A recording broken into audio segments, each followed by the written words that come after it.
Olá pessoal, sou a professora Fernanda Moura e hoje eu vim falar para vocês sobre a terceira parte da aula de avaliação da dor pelo modelo biopsicossocial.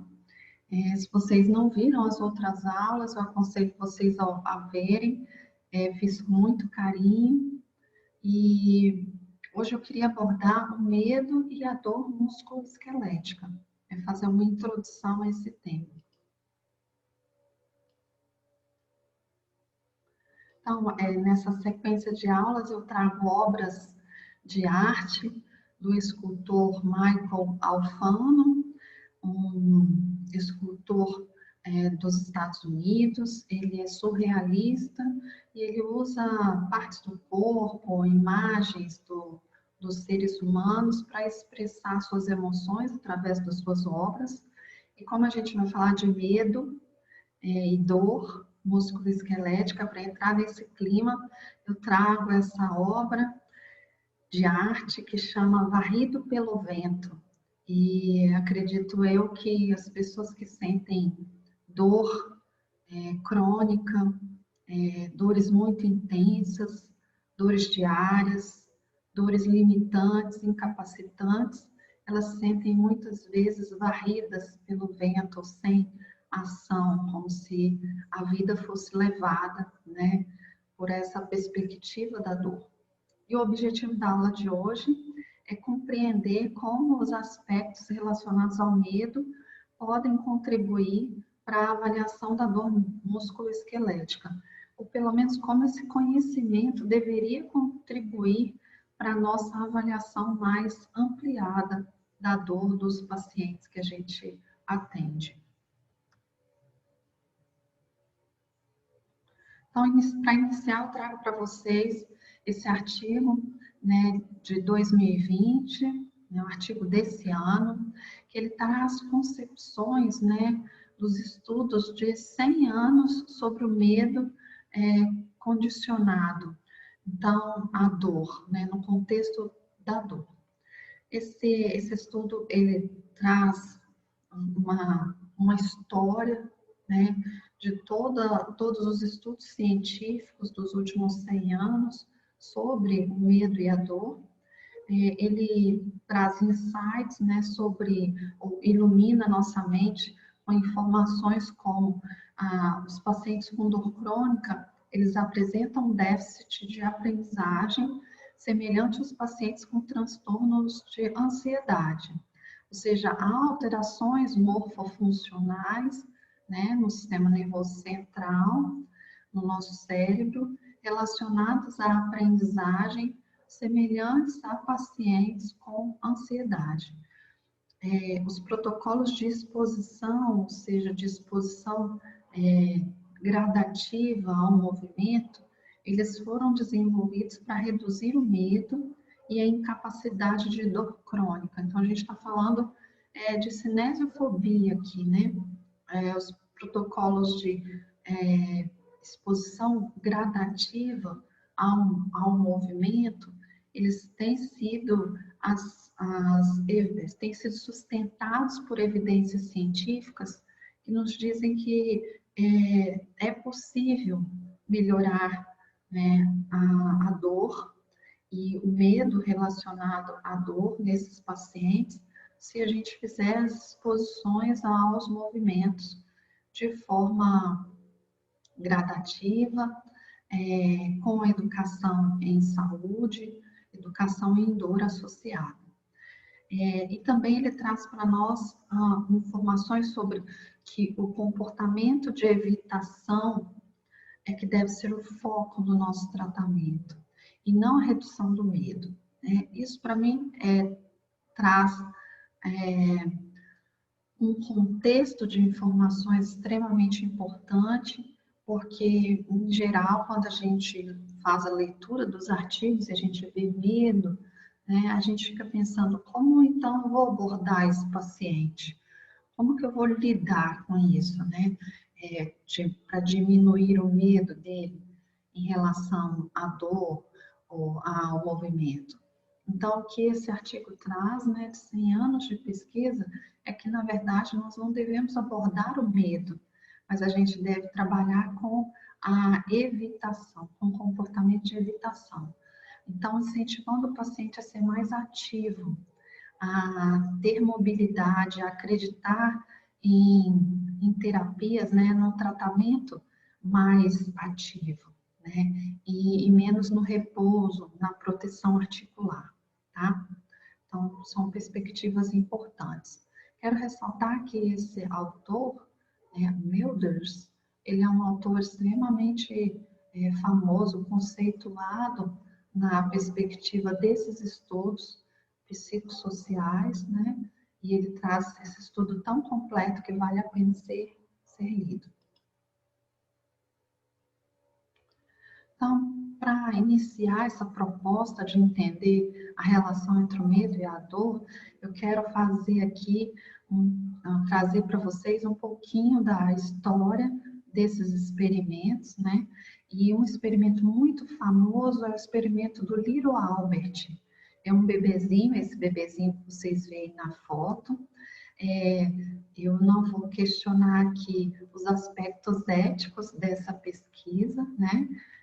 Hoje, talvez, né, muito provavelmente, o Comitê de Ética não aprovaria uma pesquisa desse tipo, mas o que se tem na literatura é que esse foi o primeiro experimento, e talvez um experimento que deu início às discussões sobre o condicionamento do medo, né, à dor, e ele foi desenvolvido por um pesquisador chamado Watson, e ele propôs que haviam 3 emoções fundamentais que não eram aprendidas, que era o medo, a raiva e o amor. E que a gente podia fazer o condicionamento dessas emoções inatas a outros estímulos. Então, a gente podia anexar, né, emoções como medo a outros estímulos. Então, o experimento do Little Albert foi a primeira demonstração de condicionamento clássico no domínio do medo humano. Por isso que ele é extremamente importante, embora eticamente questionável, né?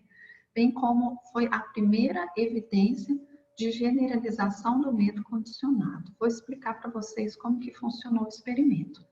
Watson expunha o bebê Albert a um ratinho, um animal peludo, que ele chamava, né? O ratinho. E quando ele expunha o bebê não tinha nenhuma expressão de medo, né? Ele passava a mão no ratinho. Posteriormente, o Watson expunha o bebê Albert ao ratinho e, ao mesmo tempo, martelava numa haste metálica e fazia um som que provocava dor. Então, toda vez que ele mostrava o ratinho, ele martelava essa haste e o bebê sentia, teoricamente, dor, né, nos ouvidos por aquele estímulo irritante. E aí, o que ele percebeu é que após, né, essa segunda parte do experimento, toda vez que ele expunha o bebê Albert apenas o ratinho, o bebê chorava. Então, quando ele expôs o ratinho inicialmente, o bebê não teve essa emoção, né, de medo. E ele convivia naturalmente com o rato. Quando ele condicionou, anexou ao rato, né, o estímulo doloroso, ele fez com que o Albert acreditasse que todo animal peludo, isso valia para todo animal peludo depois, o Albert chorava. Então, ele foi condicionado a acreditar que a exposição, né, o bebezinho, a exposição ao animal peludo o traria um estímulo de dor. Então, esse foi o primeiro grande experimento, ele foi filmado, então por isso nós temos fotos e vídeos, inclusive na internet, se vocês quiserem ver, o experimento do Little Albert, e ele é baseado no experimento anterior que aconteceu com cachorros e que a gente tem já muito conhecimento na fisiologia, que é o condicionamento pavloviano. O que é isso, condicionamento pavloviano? O Pavlov, que é esse senhor aqui, ele era um neurofisiologista, né? E trabalhando no seu laboratório, ele percebeu que o seu cachorro tinha sido condicionado reflexamente a acreditar que toda vez que o sino tocasse, o seu alimento viria. Isso aconteceu por quê? Primeiramente, eles faziam, toda vez que traziam um alimento para o cachorro, eles batiam o sino e aí davam alimento. E o cachorro salivava. Então, o reflexo do sistema nervoso autônomo de salivação. Então, tocava o sino, dava comida, ou o cachorro salivava. E aí o Pavlov observou que depois não precisava levar comida, só de tocar o sino, o cachorro já salivava. Então, houve o condicionamento daquele estímulo, né, sonoro à alimentação. Então, esse condicionamento pavloviano é o principal mecanismo pelo qual a aprendizagem preditiva de eventos prejudiciais pode ocorrer. Ou seja, o nosso cérebro, ele aprende, né, mecanismos para prever acontecimentos ruins, deletérios para o nosso próprio corpo. Isso quer dizer, em relação à dor, que esse medo é algo natural, ou seja, fisiologicamente, o medo é criado, é condicionado no nosso cérebro para nos proteger de um evento adverso, ou de uma piora do quadro, ou de uma maior lesão. Então, esse é um condicionamento esperado, neurofisiologicamente comprovado, tá? Um mecanismo de aprendizagem cerebral. Só que o problema é a perpetuação desse medo, né? E a ativação defensiva que pode ser ocasionada, né, após o condicionamento desse medo, né, à dor. Então, 3 sistemas de resposta são ativados ou podem ser ativados preventivamente no indivíduo quando ele sente medo à dor.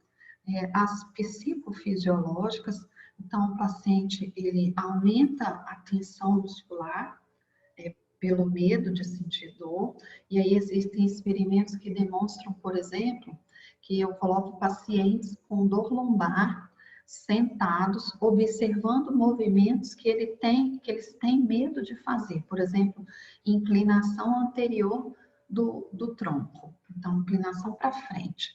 Eu coloco o paciente que diz para mim que tem medo de fazer esse movimento de inclinação para frente. Coloco ele para ver outra pessoa fazendo. O simples fato de ver outra pessoa fazendo já ocasiona tensões musculares nele, né? Então, esse evento preditor, né?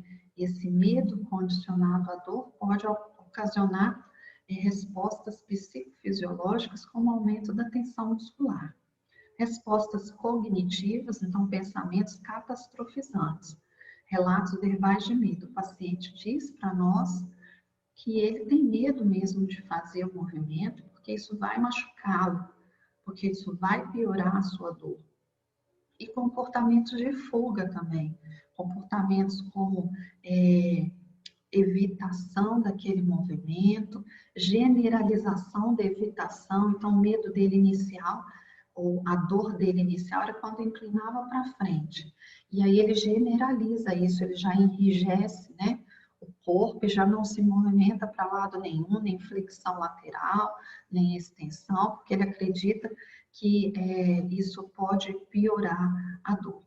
E aqui, nessa figura, vocês observam um condicionamento clássico, né, que o Pavlov comprovou, o condicionamento pavloviano. Então, antes do condicionamento, ele trazia comida, a resposta era salivação no cachorro. Então, tinha uma resposta não condicionada. E aí, ele também fez só ativar o sino, né, antes, né, não provocava salivação, porque o cachorro não sabia que o sino traria a comida. E aí depois ele começou a condicionar o cachorro. Toda vez que ele trazia comida, ele acionava o sino, e a resposta era a salivação. Por fim, né, essa resposta é não condicionada. Por fim, o resultado do condicionamento é que só dele ativar o sino, o cachorro já salivava. não precisava nem trazer a comida. E aí, pessoal, o medo relacionado à dor é um termo abrangente. Eu queria dar essa perspectiva para vocês, porque muitas vezes na fisioterapia a gente relaciona o medo, né, da dor só como medo do movimento, como a cinesiofobia.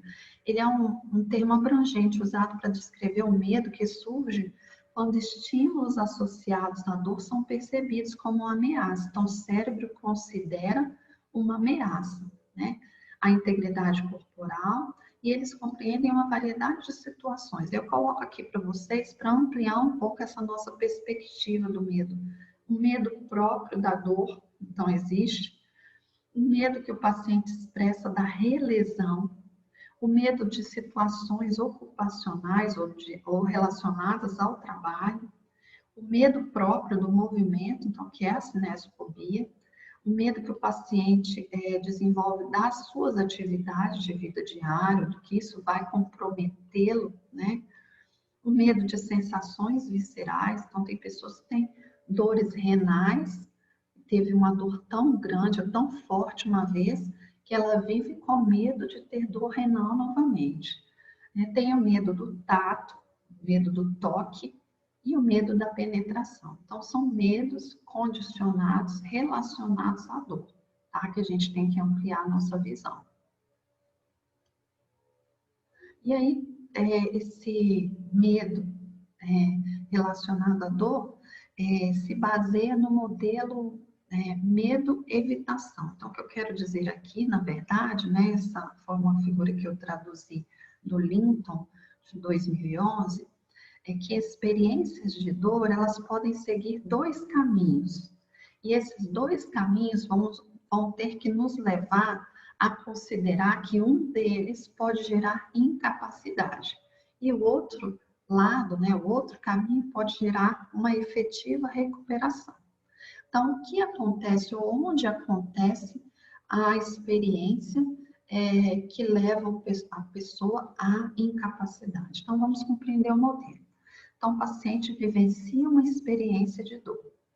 Se essa experiência é condicionada a algum tipo de medo, né, como eu falei para vocês, ele pode gerar um sentimento de catastrofização da dor. A minha dor vai piorar, eu nunca vou ser mais o mesmo, eu não posso realizar as mesmas coisas que eu realizava antes. Isso pode vir associado a uma afetividade negativa, né? E essa catastrofização, então, vai fazer com que ele tenha medo de se movimentar, que ele faça evitações, que ele fique em extrema vigilância sobre todos os seus movimentos. Isso ocasiona também um desuso. Em geral, o paciente que tem esse comportamento de evitação, ele acredita no repouso, né, como uma estratégia de melhora. Ele acredita que ele não pode realizar determinados tipos de exercício, como, eu não posso realizar exercícios de impacto. Ele se restringe ao convívio social e à participação social, que eu falei já para vocês que deveria ser o foco, né, da nossa intervenção. Ele pode apresentar sintomas de depressão e pode, esse desuso, essa inatividade contribui para gerar incapacidade. E a incapacidade, como um ciclo, gera maiores experiências de dor. Então, esse lado da experiência de dor, né, que cursa com o medo relacionado à dor, é um lado que contribui para a incapacidade. Mas nós podemos vivenciar uma lesão, uma experiência de dor e cursar essa experiência sem medo. E aí eu paciente, né, me confronto com aquela realidade, então eu tive esse episódio e eu vou melhorar, eu vou me tratar e eu tenho a recuperação completa. Então, esse modelo medo-evitação é o modelo mais aceito hoje para relacionar o medo da dor à incapacidade. Embora existam alguns artigos que questionem esse modelo, existem milhares de artigos que consubstanciam, né, que validam esse modelo até hoje como mais apropriado para explicar essas questões da dor, do medo da dor gerar incapacidade. E aí eu trago para vocês um artigo de Lee, né, de 2015, que faz a questão, né, como a dor leva à incapacidade. Então, a gente já viu anteriormente o modelo, né, de medo e evitação, que é um modelo que consubstancia, ou que responde essa pergunta, e ele faz uma revisão sistemática, né, com meta-análise desses estudos em pessoas com dores lombares e dores no pescoço. O objetivo desse estudo foi identificar e quantificar até que ponto e quais os supostos fatores psicológicos, sociais e físicos explicariam o efeito da dor e incapacidade em pessoas com dor lombar e cervical. E aí, eles demonstraram, então foi uma boa revisão sistemática, né, com meta-análise, publicado na revista PEN, eles demonstraram evidências que a autoeficácia, o sofrimento psicológico e o medo medeiam a relação entre a dor e a deficiência ou a incapacidade nas pessoas com dor lombar e de pescoço. Mas a catastrofização não. Bem, o modelo que eu mostrei para vocês anteriormente, ele dizia sobre a catastrofização também.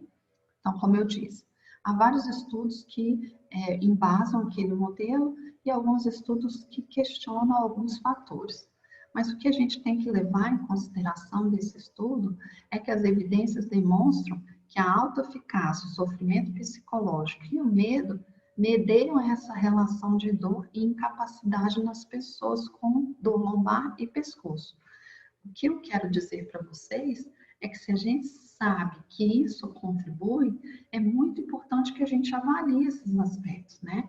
Eu já conceituei para vocês a autoeficácia, sofrimento psicológico, vou embasar essa aula agora no gerenciamento desse medo, tá? E aí o medo, né, dada a sua natureza de sinalização, de danos embutida, a dor prioriza o aprendizado preditivo, como eu disse para vocês. Ela identifica pistas que precedem a ocorrência de dor e lesão corporal. Isso, fisiologicamente, permite que o organismo tome uma ação protetora, a fim de limitar ou evitar o impacto negativo da dor. A dor, então, é um alarme interno, ela é um alerta de perigo. E o medo também. Mas o problema é a generalização, tá? Então, esse estudo de Milders também, de 2020, mostra para a gente um pouquinho como essa generalização do medo e da evitação pode provocar ou pode contribuir para a cronificação da dor e para a incapacidade, tá? Então, primeiro a gente vai ver a figura P aqui, a aquisição da dor, né, relacionada ao medo. Então, o paciente inicialmente inclina o corpo para frente e quando ele inclina, ele sente dor. Aí ele sente dor, ele sente medo, ele não se sente seguro e ele inclina para trás e se sente bem. Então, é só para frente que eu sinto dor, ele fala.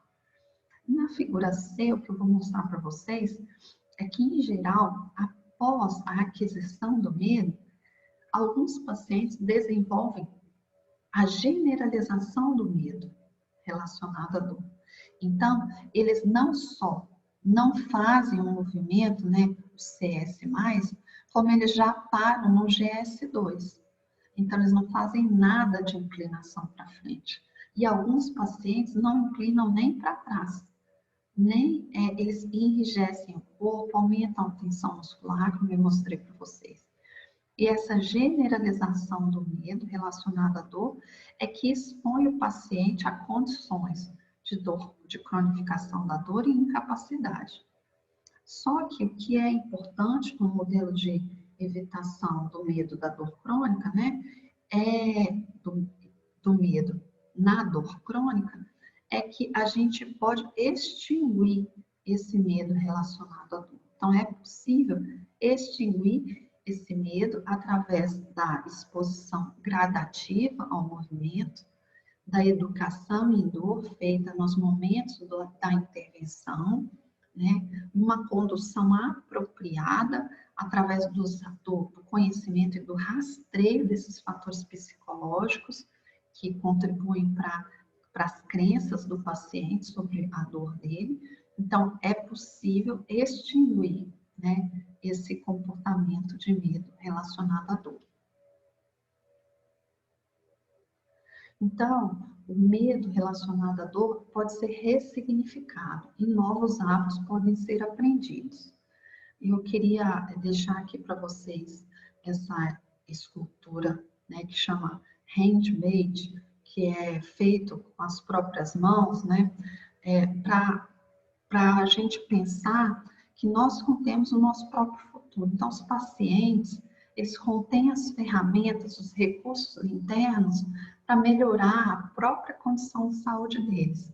O que a gente precisa é ajudá-los a encontrar essas ferramentas, é conduzi-los nesse tratamento de forma que eles criem crenças positivas, né, que eles ressignifiquem a sua medo da dor, que eles criem novos hábitos saudáveis, tá?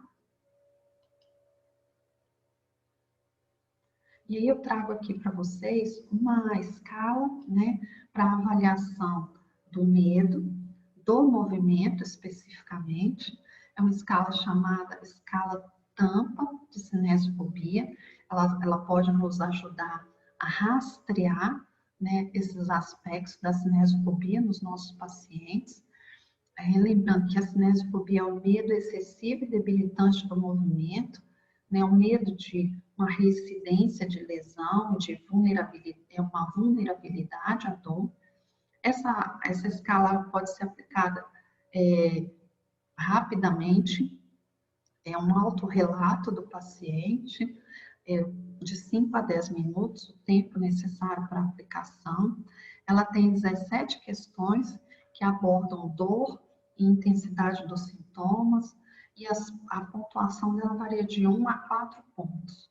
A pontuação total, né, tem score mínimo de 17 pontos e máximo de 68 pontos. Quanto maior a quantidade de pontos, maior seria a cinesiofobia, tá? Pontuações maiores ou iguais a 37 pontos são consideradas altas já. Eu tenho essa escala, nós, né, temos essa escala disponível na literatura, tá? Em português. Ela já foi validada para o português.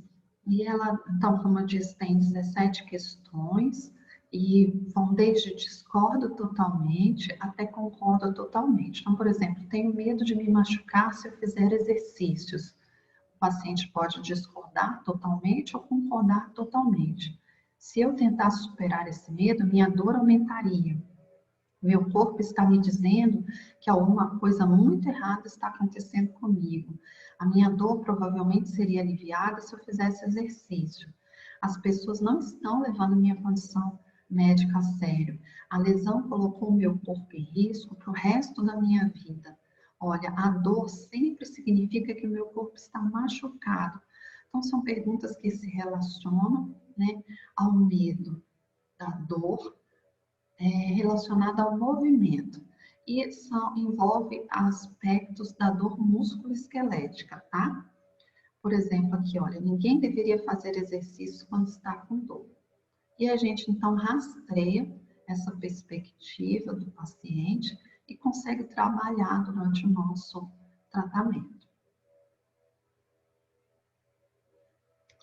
Eu gostaria de dizer para vocês que esse material foi feito com muito carinho, né? Ainda tem mais uma parte dessa aula. Gostaria que vocês vissem as outras, tirassem as dúvidas, deixassem os comentários e também compartilhassem para que mais pessoas tivessem acesso a essa informação, para que o gerenciamento do medo, na dor musculoesquelética fosse feito corretamente, com instrumentos validados, para que as pessoas possam diminuir as possibilidades de cronificação da sua dor e também a geração de incapacidades. Espero que tenha sido útil para vocês e muito obrigada.